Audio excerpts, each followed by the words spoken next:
All right, guys, I have a confession. I hate emailing. There, I said it, but seriously, the inbox is and has forever been one of my least favorite pieces, necessities of owning a business. I really don't like emailing. But creating systems around emailing has really helped me. So from a gal who naturally wants to spend less time emailing and really strives to do that, I'm dropping my best tips in this episode for how to add systems to your inbox so you can stop being in it so much. You can spend more time doing the work you want to do in your business and less time emailing. So let's dive into some fun systems chats. Hey guys, it's Elizabeth McCravy, and you're listening to the Breakthrough Brand Podcast.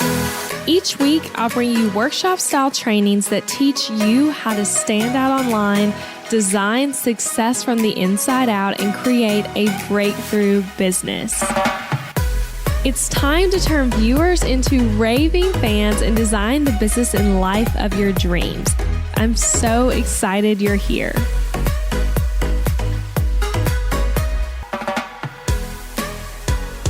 All right, guys, welcome back to another episode of the Breakthrough Brand Podcast. And I'm really excited about this one because funny thing, I actually had started a draft for this over a year ago.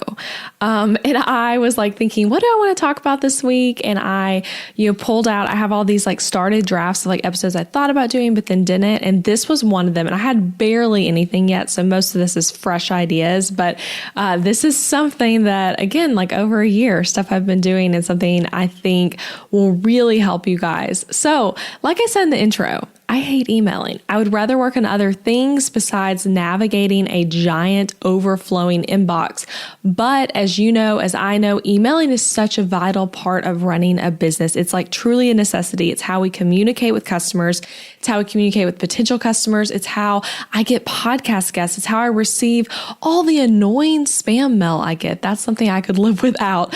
But seriously, we all know emailing is really important, but spending all day in your inbox is not. Spending all day with it pulled up is not. It's actually a waste of your time and just valuable time in your business. And we often think stuff is more urgent when it's important, but not urgent. And we take things that feel really urgent and sub them in for things that are actually more important. So anyway, emailing is something that can be a huge time suck, but I have some ways to help you save time with it that we're going to dive into. So no matter what stage of business you're in, I want you to listen in closely to this episode. So a funny thing though, that I feel like I need to share here. When I first started my business, I did not get that many emails. That's probably true of yourself as well if you're a newer business owner. And so I was often confused when I heard people say, my inbox is so overwhelming. I have hundreds of unread emails and everything's out of control. Because for me, mine was really easy to control and I didn't feel like it was taking over my life. But I get it now. I get why the inbox can be overwhelming because I do get a lot more emails. And here's the thing. Here's what I want you to hear. I'm so glad that I implemented systems for the inbox on my way to it being more intense so that it never got out of control. If I had waited until right now to do these systems, it would have felt really crazy, really overwhelming, and I would have been dropping balls all over the place with communication. So no matter what your inbox feels like for you right now, whether you're a new business owner or you've been in business longer, you can implement these tips and start spending less time emailing and more time on other things that keeps your business moving forward, and ultimately create systems for your business. So when you grow a team, when you add in new services and products, it's going to make sense and not super overwhelm you. So let's dive into this. So I have 7 specific ways to systematize the inbox that I'm going to walk you guys through. Be sure to stay till the end because these are in no particular order and some of them might be more of what you need than others. Because I'm sure some of these you might already be doing. And then others you might be like, wow, I never thought of that. So stay with me through all of them. But I'm going to start with number 1. And this one, literally, I could have done a whole episode on just number 1. And I probably will do a whole episode on it at some point. But the first tip to systematizing, set up canned email responses.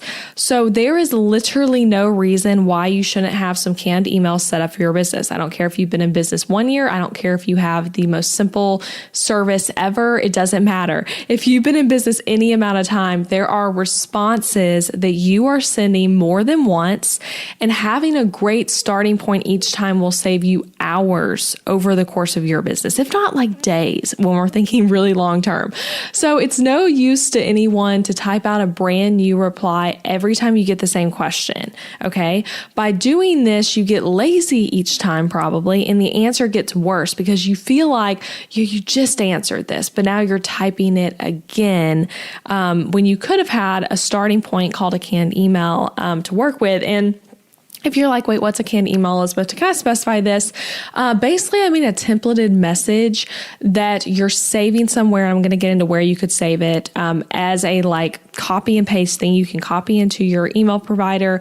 That's a message you might need to send often, or you might send more than once. You might send twice a week. You might just think it's a good question someone asked that you might need to answer again. So an example of this would be an email where you ask a potential client to book a discovery call with you, and it has the link right there to schedule it, all of that. You have that as a canned email. You copy and paste it over, you customize it a little bit, and you send it. Another example would be an email answering a question you're always getting asked about your service, or maybe about your blog or your podcast, or a common client or customer question, whatever it is. So right now, I actually counted before recording this, in our email system, we have 40 canned emails exactly, and we added this all the time. And in that email system, because I have multiple places I keep these, which all feels very organized, even though I say multiple there. We have 40 here though, and those are mostly relating to the podcast and my template shop, because we do customer support for our template customers, which is awesome. Love that. And so we have a lot of canned responses around that. And then we also have canned responses relating to potential customers. And then I have a bunch that relate to my podcast, like when someone pitches wanting to be a guest and we're saying not right now or not ever. I get a lot of cold pitches. And then when we're asking someone to be a guest, I have all stuff for that. And then I have even more canned emails though in Dubsado, which is the CRM we use. And those relate to the one-on-one customers I work with. So I keep that separately because I'm doing most of those, the emails there that would need to be more automated and systematized. So then in addition to that, I have 2 canned messages for my Etsy shop that I use every time someone buys. And then I have a few other Etsy shop canned emails that are for just specific circumstances that give me a starting point on some questions there. So that's really where I have all mine for reference, which just because I'm doing it that way, like of having those different spots and different types of things, doesn't mean that's what's right for your business. We all have different types of businesses. But this is a cool thing here I want to share for reference. One particular way canned emails helps me. So I have an Etsy shop, right? I have talked about this on the podcast before. If you want to look at it, elizabethmccravy.com/Etsy, just type that in and it'll take you to the shop. But I have a bunch of cool coffee mugs in there. And every time someone orders a coffee mug from me, it takes me 3 minutes or less to process the order, which is me going into Etsy, basically ordering the mug for them, having it shipped to them, and recording it in my spreadsheet where I keep track of all my Etsy orders. Takes me 3 minutes. And the one huge reason is because I have a system and because I have 2 canned messages I use every time for an order. One goes with the order on the message that they're getting shipped, and then one goes to tell them it's been confirmed. And those 2 canned emails help a ton. And I've done that over 400 times now. That's how many sales I've had. And if I was every single one of those 400 times writing an individualized response to every customer, it would take so much longer. But instead, I have a great system. I don't have to think about it. Again, it helps with the 3-minute thing. I'm not overthinking. I'm just processing. It's quick. It's fast. I even have the credit card information remembered and ready to autofill on my computer. Like it's fast. So anyway, that's a little bit about canned emails. But now let's talk about how to start building up your canned responses. So every time you do get a response that you think you'll likely send again, so something where you write something, you're like, I think I'll send that again. Someone else will ask that. Write it really well, like crush the message, make it amazing, then save it as a templated reply. And soon enough, you'll have built up an awesome collection of emails that you can use as a starting point anytime you have to answer a common question or send a repetitive email. And yes, it might feel like it takes a little longer in that moment because you're going to strive to write like an amazing response right then. And then you're going to take the extra step to put this this canned email somewhere, but then next time you're starting with an already ready to go draft for that same question. So you might be wondering, where should you keep the template emails? Literally, I don't think that matters that much. I've kept mine many different places over the years. If I had recorded this podcast a year ago, which, like I said, I'd started a draft on this a year ago, I would have said a completely different answer right now. So I really do think this is not something to overthink. Evernote or Notion are great little quick apps that you can keep notes on. Those could be great spots. They have a great little search engine built in. It just needs to be somewhere you can easily access across time, anytime, easily. Gmail apps, if you use Gmail as your email provider, they have a way now to add canned responses. Dubsado is obviously going to be a really great one for one specifically related to your CRM stuff. Whatever CRM you're using, Dubsado or something else, that's a great place to keep like client ones. There's a lot of different ways. In my business, in case you're curious and you're like, I really want to know what you do though, most of ours are in a team emailing software we use called Front App. I really love it. I don't have any kind of like promotion code or anything to share with you. If I do later, I'll paste it in the show notes for this so you can use that. But it's definitely worth the money. If you have multiple people that all need to see the same email and collaborate on responses, and you really need to do like some advanced tagging and sorting and things like that, Front's really amazing. And I absolutely love it. But for a lot of you guys listening that are just service-based, Gmail system or Evernote type thing like Notion or Evernote will work wonders. Even a Google Doc could work. You just need to be able to like have it pulled up really easy and not make it like a hard thing to get going. Really wherever. So figure out what works for you, but just do this, you guys. Even if that means today you're just opening up the Notes app on your laptop and pasting something into it just to get started. It doesn't have to have some amazing system on day one.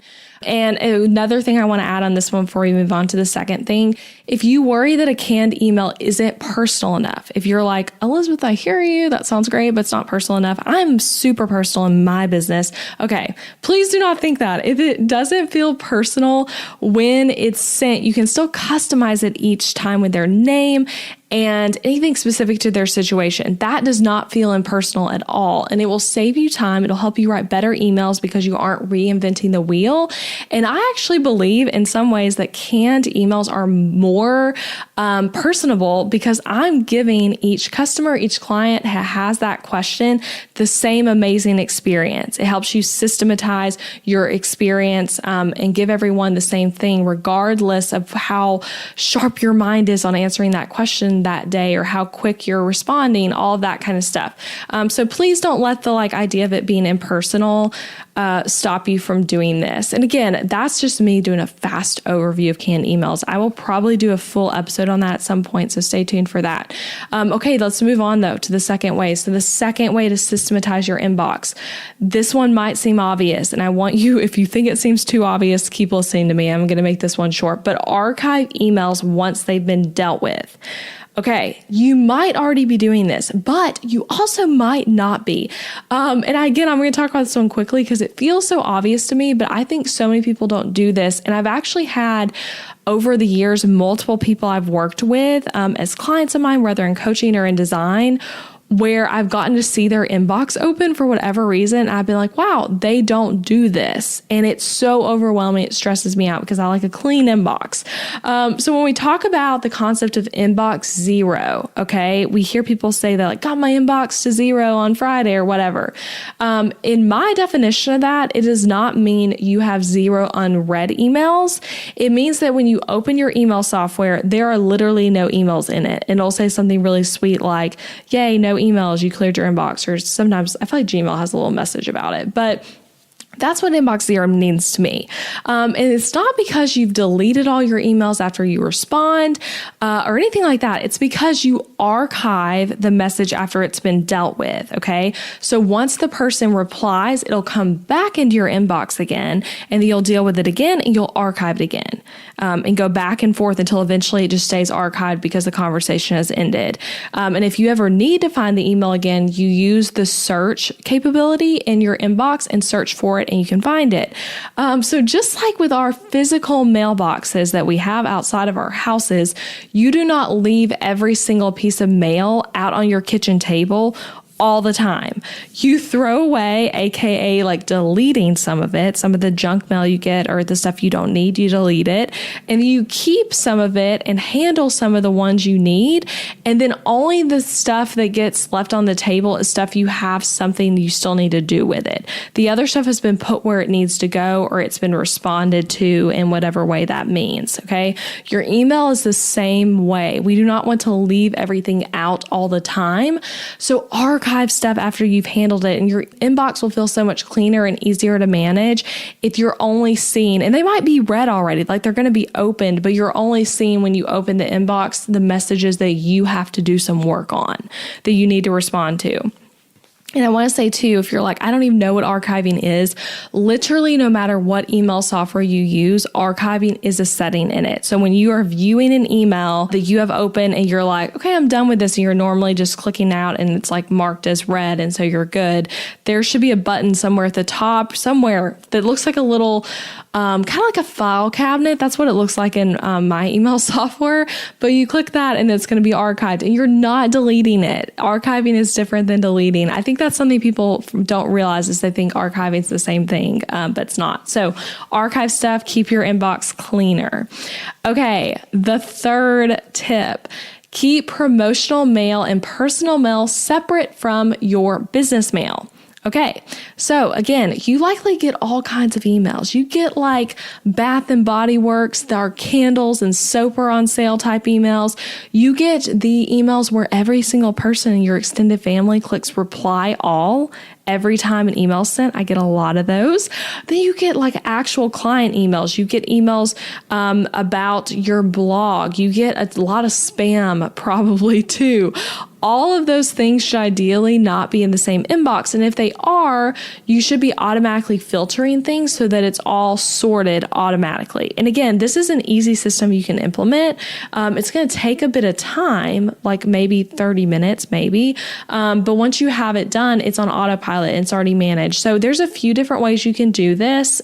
Totally depends on what you feel like works for you in this season. I've done it a variety of ways, but I want to share two particular ideas for kind of how to separate things. So one thing is you could have literally separate email addresses for different things. So let's say, for example, you have a company email that's at your domain name, which I highly recommend doing that for professionalism, not like at a Gmail, but get a company email address. And you can have the company email address only be for company work. Nothing personal goes there. You know, when you're ordering your contact solutions online, you're using a different email address. When you're signing up for like the Bath and Body Works newsletter, it's a different email address. And then you get a second email that's just like an @Gmail account type email, where you get your family members get that email. When you sign up for a coupon code on some website where you're thinking about buying something, that's the email you use. And so you're keeping them separate. And that way throughout the day, you're not getting a notification every time, you know, Kohl's, I don't even know why I'm saying Kohl's, that's what came to my mind, but every time Kohl's wants to send you an email, or Macy's or wherever, you're not getting an email notification in your inbox that you have to go deal with. Okay. So that's one option. Another option is you can keep it all in the same inbox, but use automated filters and tagging and things of that nature to get it sorted in the inbox, so that the less important stuff, the stuff that isn't related to your business, goes into a promotions folder, or goes into a family folder, or goes into a restaurant coupons folder. I literally used to have it where it was all in the same inbox. I don't really do that as much anymore. I have more separate inboxes to some extent. I still keep some stuff all in my business inbox, but I literally had a restaurants promo folder. So anytime on the email list I was on for different restaurants, they automatically went in there, and they weren't marked as read yet, but they were sorted out of my main inbox. So then whenever I'm like, I wonder if so-and-so like has some deal right now, I just like go to that folder and can kind of see what different places are promoting. You can do the same thing for shopping stuff you like. You can use filters. And again, that's just look in your email provider, look at their tutorials and stuff, and you'll be able to figure that out. But you can kind of figure out which of those options, and maybe there's a third option I'm not even thinking of right now, but which one's right for you in your current season. And again, I've done both of those. Right now in my company, we have 3 different email addresses that are all managed inside of Front. And we'll probably be adding even more at some point, but those all have particular roles to each one. So like, I'm not going to use the support email to sign up for me to get coupon codes for some store, some online boutique. I'm going to use a different email for that. So I try to just really make stuff specific to what it's supposed to be. And the point is, just don't distract yourself by having everything all in one place. Because again, like even if I'm going to talk about this in a little bit, but like with notifications to your inbox, even if you were to like turn those off and you don't have any notifications coming in, if every time, again, using Kohl's as an example, I don't know why, but every time Kohl's sends you an email, if you have to like look at that, delete it, deal with it, that is a like waste of time for you in your business hours. So keeping it separate is going to be really helpful. And having non-domain based email addresses are free. So you can literally get anything you want at gmail.com for no cost. Having your name at that, some random thing you come up with, whatever it is, to use for your promo mail is free. So there's no reason not to do it. And so I would recommend that of like setting up an email for it to keep it separate, or using automated filters, but keeping it all in one inbox, whichever one works for you. Okay, let's move on to the 4th tip. Okay, don't check your email all day long and turn off push notifications, okay? And this one, again, might seem really simple, but how many of you are actually doing this? So if you have phone push notifications for your inbox, okay, like where every time you get a new email, it pops up like a text message, I would really recommend just trying turning that off. And I think the reason we often don't want to is because we think when people send us a message, it's really urgent and we just gotta know, the same way we want to know about a text message, what they said. And if that's you and you're like, the idea of turning off push notifications freaks me out too much, if you use the Gmail app on your iPhone, and the regular mail app might have this as well, but you can do to where it only sends messages that it thinks are important as a push notification. So that's always an option to you instead of getting every single one, just getting some. But ideally, I think having it completely turned off would be great, because when it's on, you're probably getting emails all times a day. Again, especially if you're getting random promotional mail as well. So when you're hanging out with your kids or with your husband, or you're at happy hour with a friend, you do not need to know what's happening in your inbox. But if you keep getting push notifications for your emails, you're going to want to know. It takes you out of the present moment. It takes you away from where your feet are to what's happening on your phone, which is not what we want. So keep the app on your phone if you want to. I definitely like having the email app on my phone. But for me, I have 2 different email apps. I have the Front app, like I said earlier, that we use as a team, and I also have the Gmail app, but I don't get push notifications for either. And I used to for way too long. I think I kind of like got so used to them always happening that I didn't even like realize they were happening.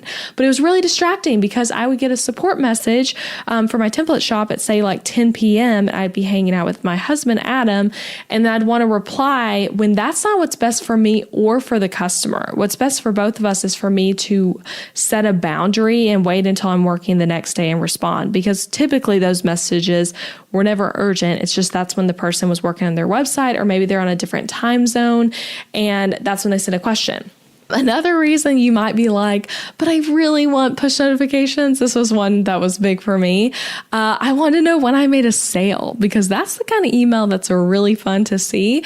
And so something I did recently is I added a Zap using Zapier. I think that's how you say it, where I get a text message when I make a new template sale. So it like literally, I have a number saved on my phone and I named it like, you made a sale, and I get a text and it tells me the name of the person, what they bought, all of that. And it feels similar to an email notification, but it's in a text, and I don't need to reply. I don't need to do anything about it. And it's positive, like nothing weighty. It's always really nice. Even when I'm like out doing friends something not business related to like see, oh, I made a sale. That's really fun. So that feels different than a push notification. You can set up something like that through Zapier. Just look that up. You can do the text message setting. But yeah, just don't check your email all day long. Having that tab pulled up constantly is going to take you away from doing deep work in your business. Let's say you're writing a blog post or you're trying to really dive into that client's website or you're working on your own website. Having your inbox pulled up in the background constantly is going to take you away from that every time you see a little notification and click over to it. So don't be in it all day long and turn off push notifications. And again, I get it to have your inbox pulled up sometimes. So I don't want to say I'm like, don't ever have your inbox up. But if you find yourself like throughout the entire day clicking over to it every time something comes through, but you weren't waiting on a specific important email, you need to try closing it out or snoozing it so it doesn't send you push notifications, so you don't see the little number change. That's an option on a lot of email softwares, is to snooze it. So that's my tip number 4. Just don't check your email all day long and turn off push notifications. All right, on to number 5. Unsubscribe from the stuff you don't need so you get less notifications all day.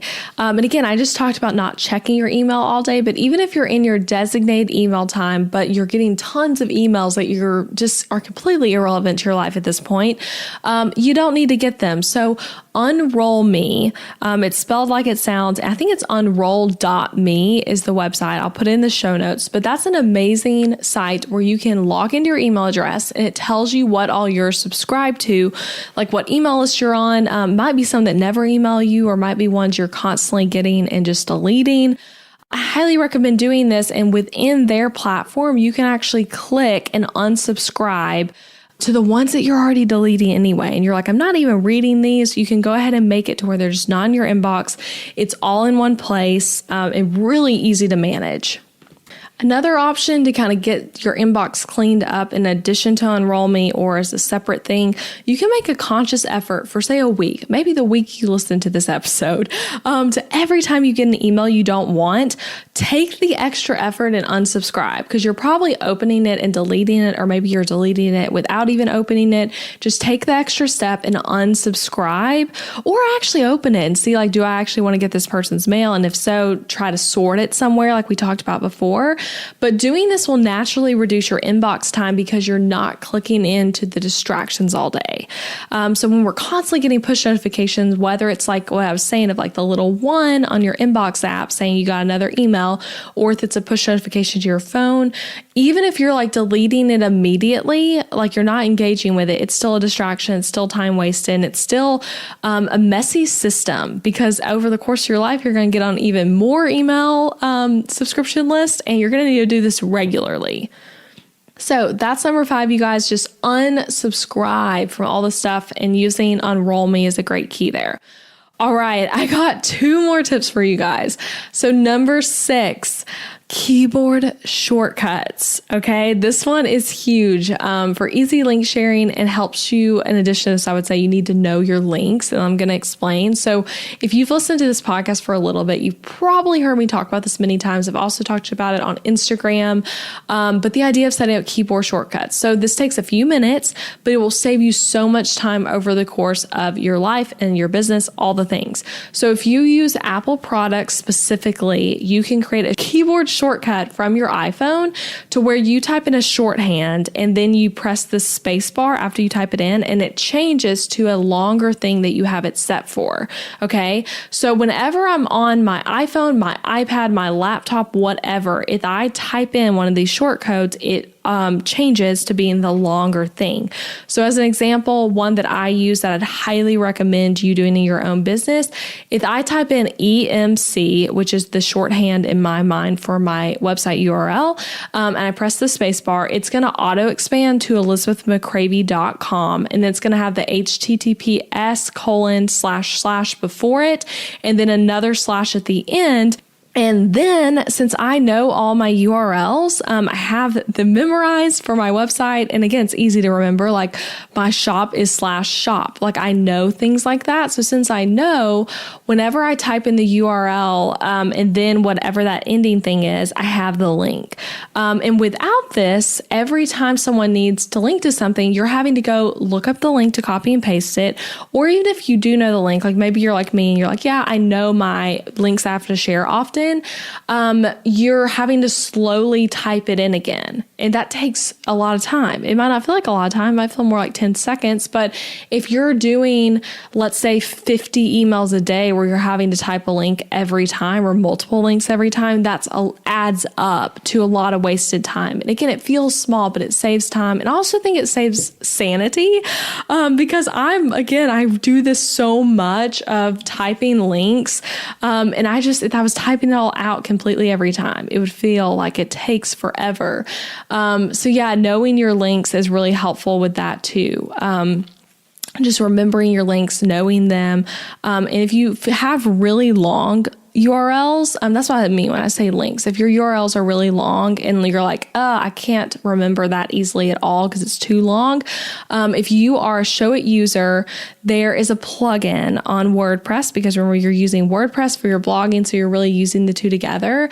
But there's a plugin called Pretty Links that I absolutely am just obsessed with, and you can put in any longer link and get a shorter link for it. So for example, let me think of a good example here. So Flowdesk is one of the email marketing platforms I promote. I love Flowdesk.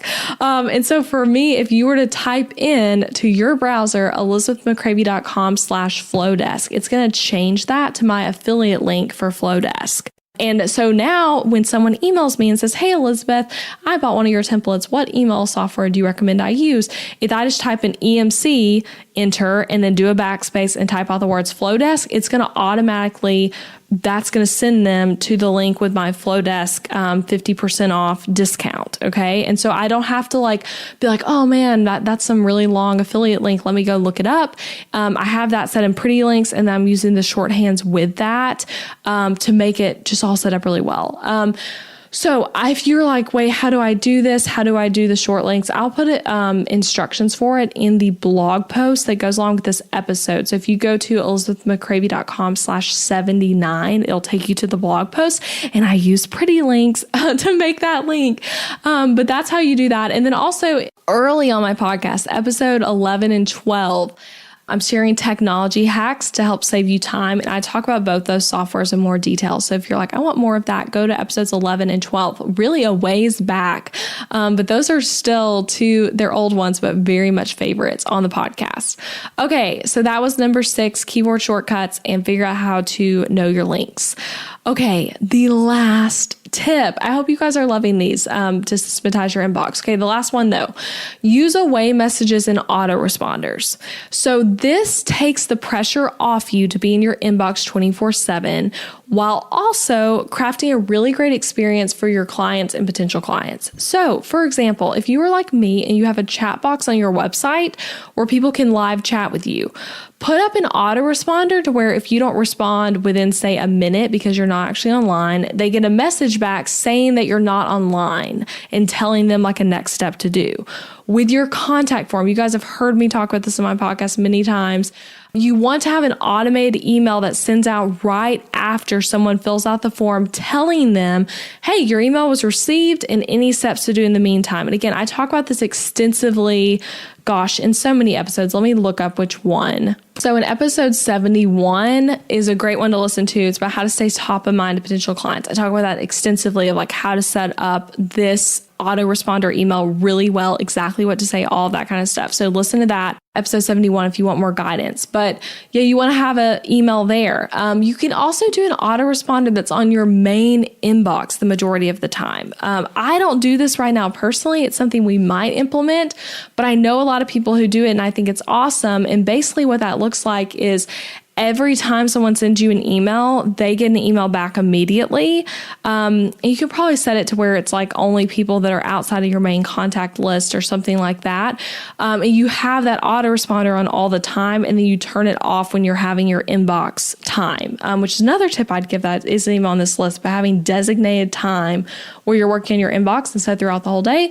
There's a random tip for you that I just thought of. But yeah, having that email is really helpful to set an expectation about a reply and to guide people to resources they might be looking for anyway in them having reached out to you. So that tip will cut back on your inbox time and help you not feel like you have to be in there 24/7 replying to things. Also, having an autoresponder on the weekends is a great idea, to where when people email you on the weekends, it tells them, hey, you're away for the weekend. You're going to get back to them on Monday, that kind of thing. And for me, I don't want to send those to my clients necessarily, because I like to be more like, hey, I'm all in on responding to you on that. But for all the other general emails, I think that's really great, really smart. All right, guys, so there you have it, the 7 ways to systematize your inbox so you can spend less time emailing. And again, I reduced this episode to 7 because I don't want to talk about this forever. So we might do a part 2 where I might expand on some of these and add in some others, because I actually thought of 10, but I didn't want to overwhelm this right now. But I want to leave you with a thought of just remembering that your inbox is not as urgent as it sometimes feels. And it's typically, the time spent in your inbox, typically not what's moving the needle forward in your business. So try to strive, maybe just for the rest of the day, or tomorrow if you're listening to this later in the day. Try to not have your inbox pulled up the whole time while you're working, but instead really dive into whatever task it is you're doing. Try some of these tips, maybe pick 3 and be like, okay, I'm going to go all in on this for a week and see how it changes things for me. See how it can reduce the time I'm spending emailing. Because again, as someone who hates emailing, I've come up with a lot of these over the years, but these are great starting points too, to really eliminate unnecessary time in the inbox and spend more time on what you really started your business for. So I'm going to recap these real fast. And again, as I recap right now, I want you to think about, okay, what's 3 of these that I can do this week to start implementing? So the first one we talked about, set up canned email responses. The second thing, archive emails after they've been dealt with, so not keeping stuff that's already been responded to in your inbox. Number 3, keeping promotional mail and personal mail separate from your business mail, so different inboxes for different things.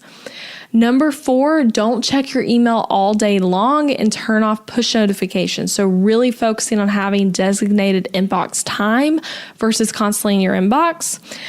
Number 5, unsubscribe. Use Unroll Me to get off email lists you don't need to be on. Number 6, using keyboard shortcuts for easy link sharing. So learning how to know your links with the keyboard shortcuts and pretty links. And number 7, using away messages and autoresponders, getting that set up as a system in your business on the weekends or just every time a contact form message, whatever that is for you. Okay, you guys, so that's it. And again, I'd love to know which one of these you're going to implement, what stuck out to you. And another thing, if you have a friend where you're like, they probably have an overwhelmed inbox, whether they're an entrepreneur or not, and you're like, oh, I think they'd really love this episode, I want to encourage you to text it to them. I know I've said this on the podcast before, but I love it when friends send me podcast episodes they think I would like. And if you have an iPhone and you're using Apple Podcast app, just go to this episode where you're viewing it and you see the episode notes and all of that, and click on the ... And then there's an option where it says share, and then you can literally do a text message and select the person that you text with a lot and send it to them. And it literally sends them a direct link where they can click into it, start playing it from Apple Podcasts right there. And that really helps grow the show, but you can also help your friend get their inbox cleaned up. Okay, guys, so I hope you enjoyed this. Can't wait for you to have a more systematized inbox. And I'll be back next week with another episode. Bye, guys.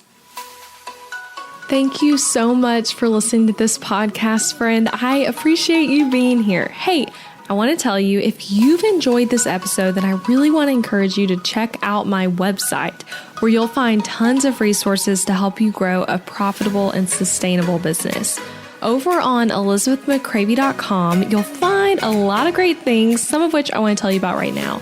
So you'll find free workbooks to help you do things like identify your ideal client, discover what pain points you solve for your customers, or even a guide to help you plan out your Instagram feed. You'll also find my top business tools. Like, yes, I literally list out all the major tools I use in my business on my website, and I have a bunch of special discounts and offer for you guys to snag and try out these products and services. You'll also find my website template shop that helps you DIY your way to a strategic website for your business. These website templates are easy to use, they're built on the Showit platform, and they are gorgeously designed. I have a feeling you'll absolutely love them. So to access the tools and free downloads, go to elizabethmccravy.com/tools. And to access the amazing website templates so you can get started with a new website today, go to elizabethmccravy.com/shop. I hope you have so much fun exploring over there. There's so much great stuff for you on my website. And you guys, don't forget, you can subscribe to this podcast on Apple Podcasts so you never miss an episode. And leaving a rating and review for the show on Apple Podcasts or wherever you're listening, or even just sharing it with a friend is a great way to support the show. Thanks so much for being here. Bye, you guys.